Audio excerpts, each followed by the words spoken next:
Well, I'm back doing these. What is up, guys? It's me, the ALE Double X Prince, and I'm here to finally bring back my movie reviews. And I'm here to review one of the most interesting movies in the DC Extended Universe, Birds of Prey, and the fantabulous emancipation of one Harley Quinn, or for those people who thought the name was long, the movie is called Harley Quinn Birds of Prey, or Birds of Prey Harley Quinn, depending on which part of the state you live in.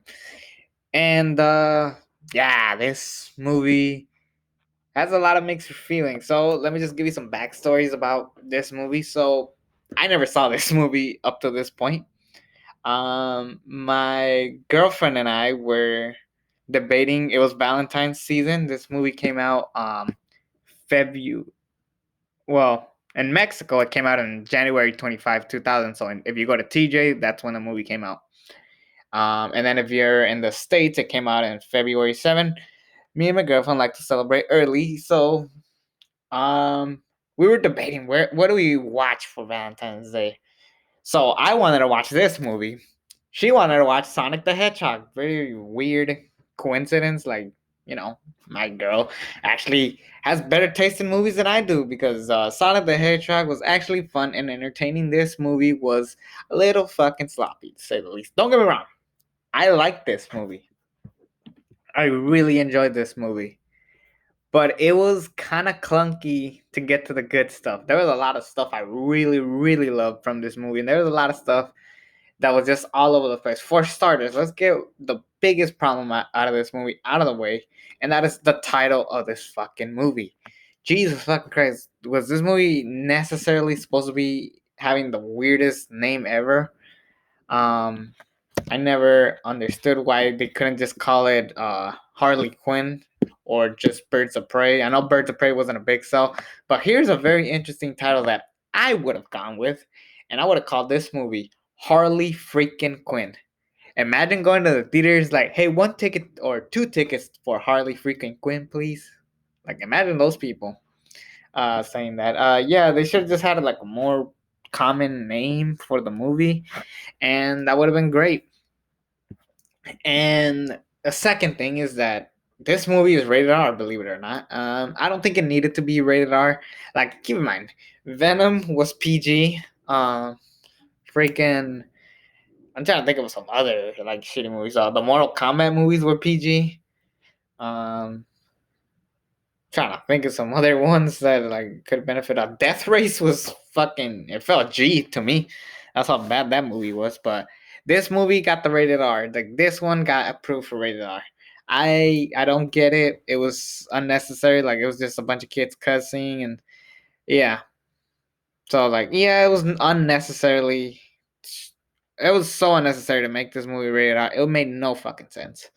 Um, but I believe this is one of the last few movies that came out in 2020 in the theaters, at least before, 2020 hit. Like one of the last few mainstream movies that hit the theaters. Um, and I gotta say that this movie, like I said, those are the two biggest problems. But one of the most annoying things about this recent comic book esque era is that every movie doesn't want to be an origin story, and every movie wants to be another movie. And you could probably guess which movie this one was imitating: Deadpool and Deadpool 2, with the whole rescuing a troubled child who's kind of an asshole, but you feel sympathy for him. This character, um, her name is Cassandra J. Bosco. That was an. Oh wait, I read her real name and her character name, Cassandra Kane. I don't know who she is in the comics, but she's played by Ella J. Bosco. I can't believe I messed that up. That was a big L. I'm not taking that off. I'm not gonna re-edit that part. It's a botch, and I'll own up to the botch. But basically, she stole some diamonds, and Harley Quinn wants to take her out.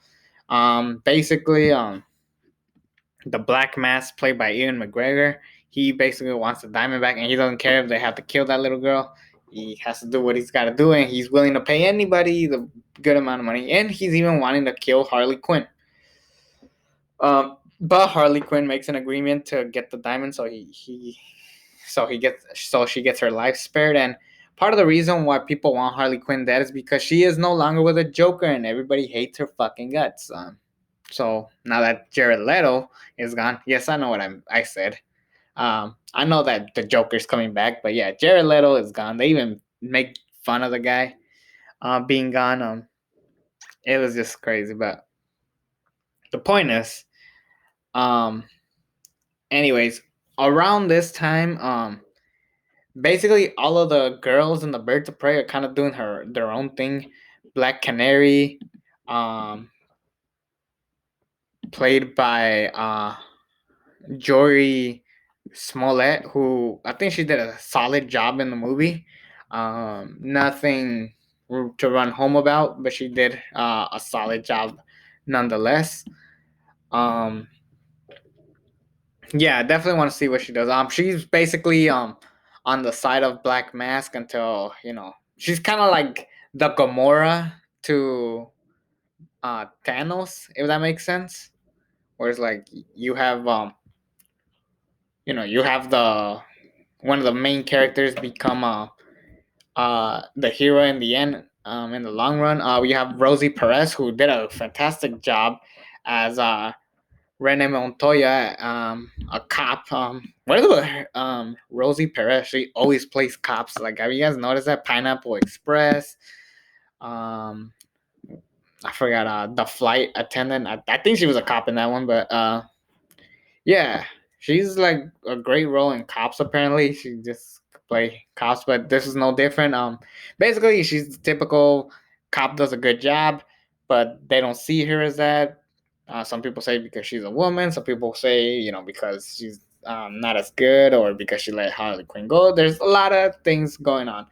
But my favorite character in this entire movie was Huntress. I'd rather watch her own movie, but she's not that big of a character. If she had her own TV series, I would love it. And she's played by one of my high school crushes, Mary Elizabeth Winston. From more notably, she's known for Scott Pilgrim versus the World and 10 Cloverfield Lane. For me, obviously, I knew her from Scott Pilgrim versus the World. This girl is just awesome, top notch. This was the most badass character, and I wish they had more of her story. She basically has her own movie throughout, killing off people who kill their parents, and that was basically her job, being a hitman. And they even make fun of her, like when they all team up at the end. That was pretty funny. But there really isn't a Birds of Prey movie until the very end. The main focus of this movie is Harley Quinn, and it's her telling the story. And because it's rated R, and we have to copy Deadpool because that worked, we have to tell them story all over the place, which is like, ugh. When Deadpool did it, it was pretty simple. It was you know, I'm trying to kill this guy. Let's go back to my origin. Here's why he did this, and here's what this happened. Really, the only thing Deadpool didn't explain is how did Colossus knew of Deadpool. Like they never like explained that part, but we could let that go. Um, and it's normal. Like we could let some shit go. This movie is just too clunky of a mess. Once we got rid of all the flashbacks, once we got rid of all the introductions, the movie kicks ass. It is just fun, balls to the walls, entertaining as hell. It just takes a while to get to that part. And that's kind of another big problem with the movie, with not knowing what it was going to be called. Like I said, multiple names: Birds of Prey, Harley Quinn. Yeah, I would have just called it Harley Quinn. Like I said, I would have called it Harley freaking Quinn. That would have been an awesome title for this movie. Um, but yeah, let's talk about the villain, Black Mask, played by Ewan McGregor. I never imagined this guy being a villain, especially because he's always been a hero to me. That of which, freaking Obi-Wan Kenobi did a phenomenal performance there, and he was pretty good in Train Spotting and Big Fish. So I always saw this guy's a good guy. Then I saw him in Doctor Sleep, and I said, "Ooh, I could see this guy being a villain." He's a bit corny in this movie. He's a little out of the blues. He's probably crazier than Lex Luthor. Uh, Jesse Eisenberg's Lex Luthor, like that. He's like that insane, but I love it because no one knows really who the hell the Black Mask is. No one really follows those side of the comics. Like, let's be fucking real. And yeah, he was a great over the top villain. And if you don't take this movie that serious, then you could have definitely a blast.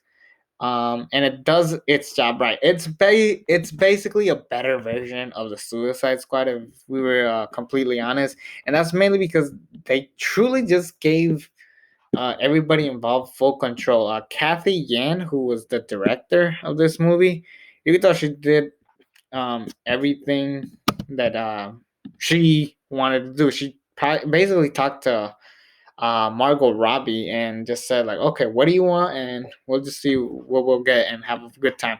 And that's one of the most important things when it comes to making movies, just having a good damn time. Um, yeah, I can't really like complain all that much. I couldn't say that I was bored or anything.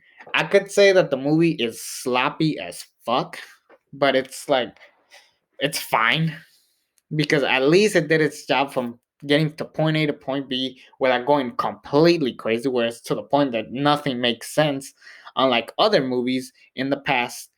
Um, yes, I thought this was a pretty solid movie. One of the better ones in the DCE. Definitely not the greatest. To me, my favorite one to this day is Shazam. And a lot of people may be wondering why I didn't review Joker.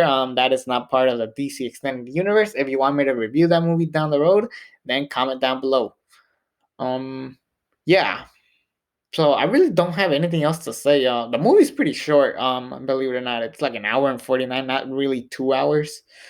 Um, yeah, I recommend this movie. That is the biggest thing you could probably ask me. And yes, I could recommend you this movie if you want to just sit down and have a good time. It will definitely be a fun movie to watch with a partner, obviously. My girlfriend has seen this with her brothers. Uh, she thought it was fine. She liked it. And it's really no reason to make it rated R. There's nothing like that kids couldn't handle.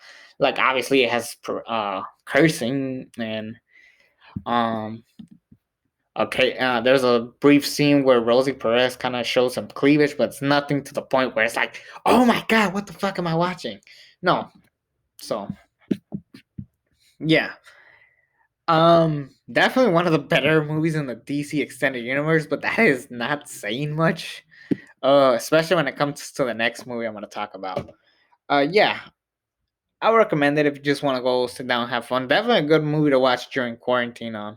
You just want to sit down and just watch something, have a good time. This is your movie.